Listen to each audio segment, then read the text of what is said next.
has the dignified manner of a man of 60, was her verdict. His little study in the small, old-fashioned house where his bachelor predecessor had lived so many years looked very pleasant and cosy one October evening, about a month after his arrival.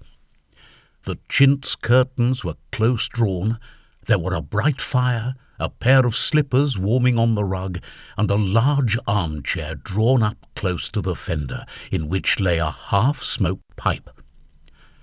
The doctor was taking books out of a large packing case and putting them onto the shelves which lined the room.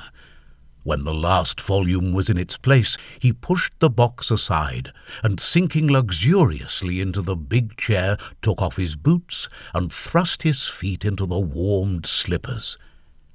He dropped the boots with a thud beside the fender, stooped for his pipe, relighted it, and sank back with a sigh of relief, puffing contentedly.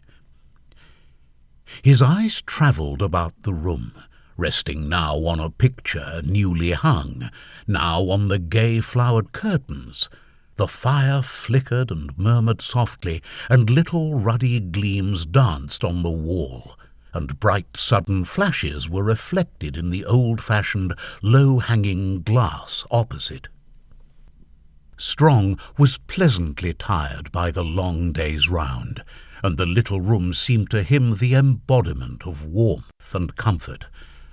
Lounging in the big chair, his head thrown back, his slippered feet thrust out towards the blaze, and his hands in his pockets, he gazed dreamily at the blue smoke wreaths from his pipe, and allowed his thoughts to stray over the past few years. He was young. Miss Saunders had rather over than understated his age in putting him down as 27, but already he looked back upon much hard uphill work. The son of a poor clergyman, the education necessary to fit him for the profession of his choice had been acquired at the price of much personal self-denial, and, as he also recognized, of considerable sacrifice at home. A troubled contraction of the brows was the outcome of a remembrance of his father's thin, stooping figure bending over his books in the shabby little library at the Devonshire vicarage. His college days at Cambridge, and afterwards as a student at Guy's, marred as they were by the necessity of looking at every halfpenny spent on pleasure, were almost forgotten in the vivid memory of the June afternoon when Molly Kendall first came to the rooms he shared with her brother. Molly and he had been engaged now 4 years. 4 years of incessant, untiring work on Strong's part had resulted in the country practice for which his old father had, with difficulty, advanced the money, and though he recognized the inevitable struggle before him, he was undaunted. Fortune had hitherto favoured the brave. There was no reason for doubting a continuance of her kindness. He rose presently with a yawn and began to whistle softly, out of sheer content. He looked very boyish as he lounged about the room, arranging his few possessions, photographs, a vase or two, on the mantelpiece or window ledge.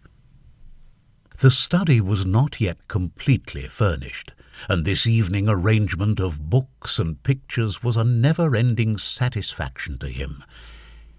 He altered the position of one photograph many times before deciding on its destination, and then took it down once more and stood a moment with it in his hand, looking at it. When he replaced it, it was with a gentle touch. His whistling ceased. Next year, perhaps, certainly next year, I should think, was in his mind. He tossed paper and envelopes out of the table drawer and sat down to write and tell her. The letter was a long one. Molly read parts of it next day more than once, and smiled and blushed, and put the paper to her lips, and then reread the account of his new patients with considerable, if somewhat abated, interest. He had been called in by the Gilmans at the court.